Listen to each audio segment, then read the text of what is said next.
Alright guys, what's up? Welcome back to the channel. I know it's not Friday, but you're not dreaming. You can pinch yourself. I promise you're not dreaming. Because today we are actually doing a video on Tuesday in order to make a very important announcement. That I'm going to be reviewing American Warrior 17 starting this week, but really next week because it airs next week. But yeah, starting next Tuesday, June 3rd, I'll be reviewing American Warrior 17, which the show itself premieres on June 2nd, Monday on NBC. Probably at 8 p.m. I don't really know, but either way, I'm gonna be reviewing the show starting next week. And I did not expect to be doing this. I used to review the show back in 2020 and 2021. I reviewed it, which was seasons 12 and 13 respectively. But I lost interest in the show itself, and especially making reviews because they're a lot of work. So I was like, no way I'm gonna do this again. But it's been 4 years and I'm older and hopefully wiser. So we're gonna try it again and try to make some better reviews. Because honestly, my first few reviews were not very good. They were like 2 hours long. They were 2 hours long. They had very bad audio and you couldn't even see me, which actually might be a good thing that you couldn't see me. Because now look at me here. But either way, the review quality was honestly not very good. So I'm trying to come back with a better quality this time. And hopefully we'll do just that today. So my goal is to make an a better video and review. So the reason I got back into American Warrior in the first place is because last week I was on a trip and I had some downtime, so I watched American Warrior 16 because I turned on TV and I was like, what do I watch? And then I realized I don't really watch anything these days. So I was like, I might as well watch Ninja even though I'm not really into it anymore. So I turned on TV and I watched it, and it wasn't as bad as I expected. I watched the Vegas finals of season 16 and it wasn't bad. It wasn't great, but it wasn't bad compared to what I expected because my bar was very low just because I lost interest in the show. So when I lost interest, I was like, oh, this show sucks now. So I was pleasantly surprised by how much it didn't suck. It wasn't great, as I said, but it also didn't suck, so I was pretty happy. And yeah. And as you might remember, probably not, but if you watched the show for a while, I made a video last August called roughly, it was like the AW 17 hype is dead or something like that. I don't know the exact title, but something like that. And it was based on an article that posted the changes to the format of AW 17. Basically, it's gonna be a racing format. It's gonna be no Vegas, no 4-stage course, just like a racing finals, which I hate. And don't worry, I still hate that. I haven't changed my principles. But I also realized that I don't hate the show itself. I'm kind of appreciating it for what it is more. Even though it's not what it used to be, I appreciate it for what it is now to some degree, as much as I possibly can. So yeah, the point being, as much as I'm not a fan of it as much these days, I still enjoyed it. And watching it on the trip kind of revealed to me that I still like the show to some degree as it is now. So why not keep watching it and hopefully give season 17 a try. I think it might be the last season based on the indications of a budget cut that are included in the press release. I could be wrong on that, but either way, I'll either stick with it to the bitter end or just get back into it maybe. And maybe we'll do some more reviews next season if there's another season, which again, I doubt there will be another season, but if there is, maybe. Again, we're thinking ahead. Let's just focus on 2025 right now and see how that goes. But first, I want to focus on 2024, or really 2023 because it was filmed then. But I want to focus on season 16, which I just watched last week, and give a few little opinions on that. It's kind of a pretext into season 17. So as I said, I only watched the Vegas finals because I watched a few qualifying episodes like last year, but it was enough. I wasn't very into it. So I just watched the Vegas finals on my trip last week. And overall, like I said, they weren't too bad. I'm going to give my opinions on like the stages and also just my overall thoughts.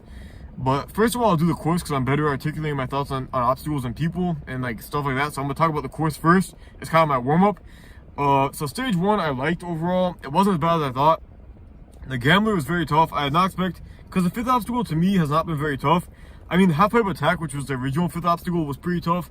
But then they had the Sonic Curve, the Parkour Run, Jeep Run, Tire Run, whatever else was there. I kind of forget. But most of those obstacles were pretty simple, aside from the original half-pipe attack. So I was kind of surprised to see the 5th obstacle be such a killer. But you definitely got the impression watching it that was like the hard obstacle, the hardest obstacle in Vegas, and probably the Ninja Killer. And it does look pretty tough when you see it because it's like a gauntlet of different stuff, because it has the roulette wheel which spins. It's like a disc that spins on an axis, which it does look very tough. And there's also some cards to grab and some like different handles to hang from. So it definitely looks very tough. Sorry, I need a drink. Talking about Vegas, I need a drink. Oh my gosh, it went on my computer. But yeah, that's a very tough obstacle. So it was interesting to see how tough the obstacle was. I kind of enjoyed it because it's a very unpredictable obstacle and it gets a lot of good people. So it's kind of like a randomizer, not a randomizer, but like a great equalizer of like you don't know who's gonna fall. It makes for interesting results. So yeah, I like that one. The double dipper and it's not double dipper anymore. It's a giant roller coaster. I like it, but it's kind of old. So at this point, I would remove it.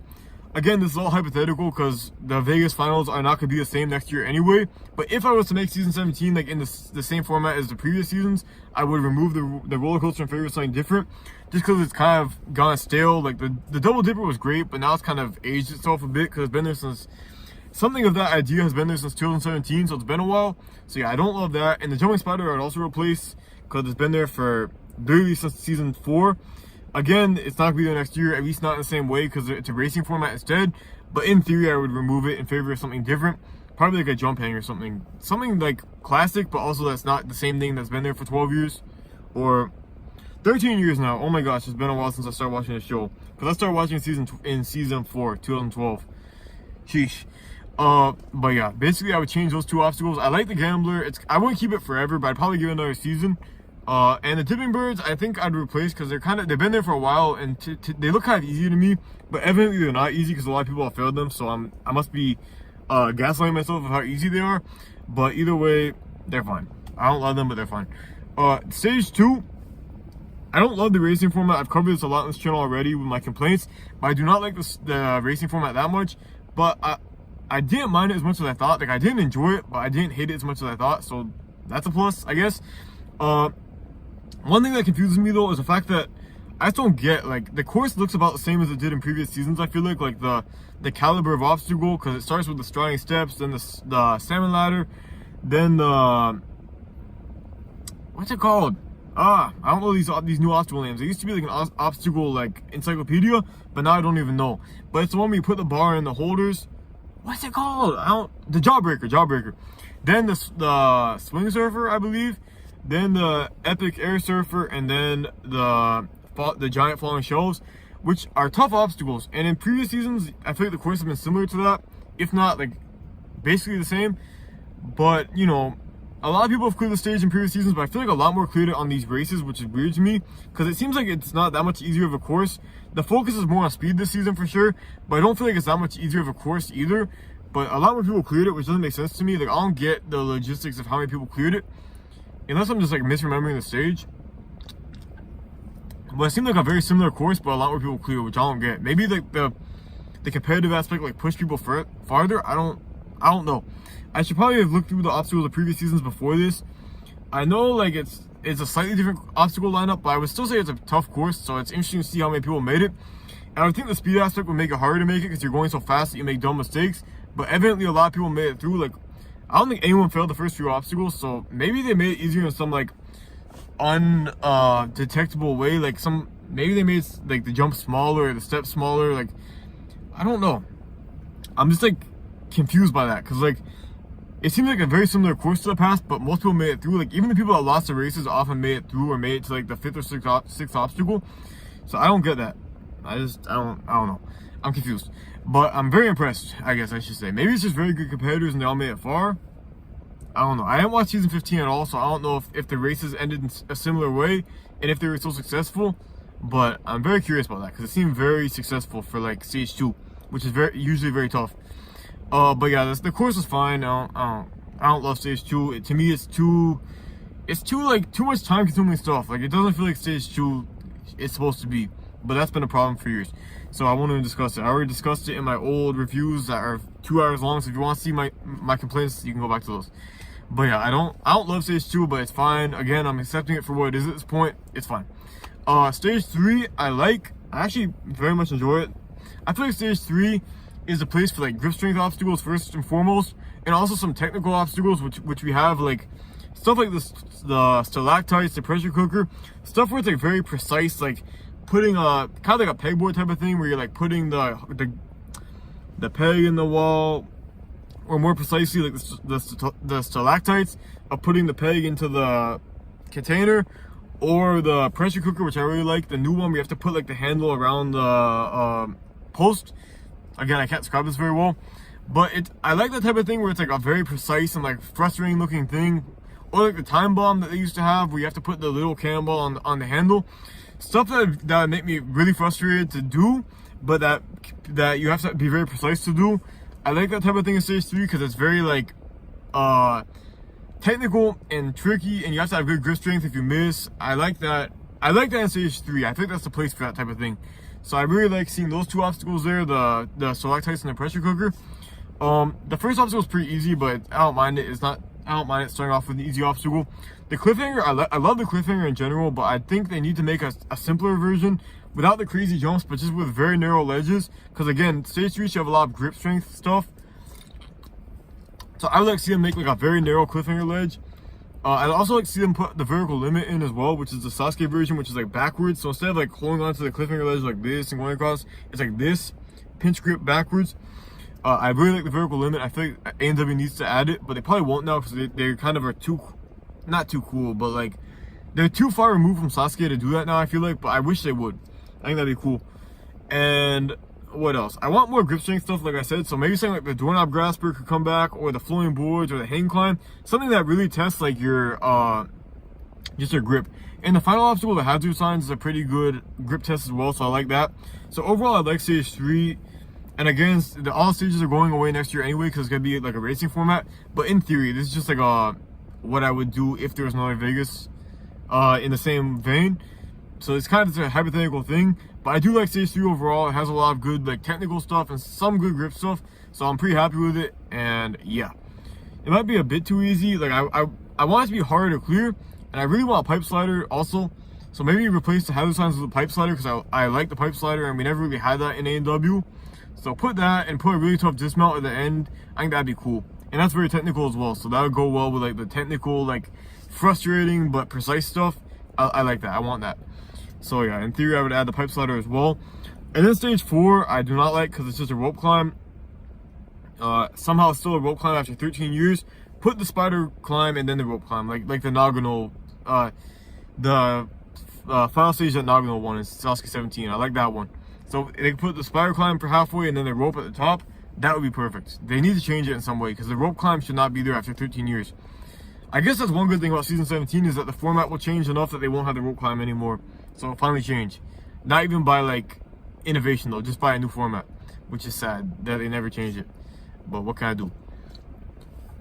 Now some like general things about the season as well. One thing I noticed is the fact that like there's a lot of stuff I haven't watched for the past 3 years. The last season I watched was season 13. I haven't watched a season in full since then. But there's a lot of indications of how like the show has gotten not too easy, but like too winnable. Because season 15 had a winner, season 16 had a winner. Actually, both seasons had the same winner with Vance Walker, which definitely goes to show that the show is too easy to me. Because to me, A&W should have a winner like once every 5 years.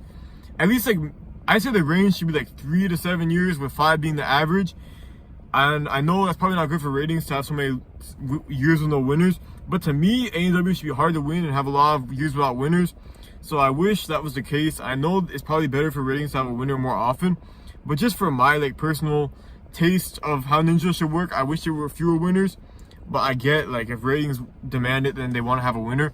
And that's also why they added the last man standing rule a while ago, where they give $100,000 to the farthest person, because they want to give away some money. Because to them, giving away $100,000 to $1 million is not much, and it keeps viewers happy and like wanting to see who wins. So I think they definitely like having like a guaranteed prize winner these days.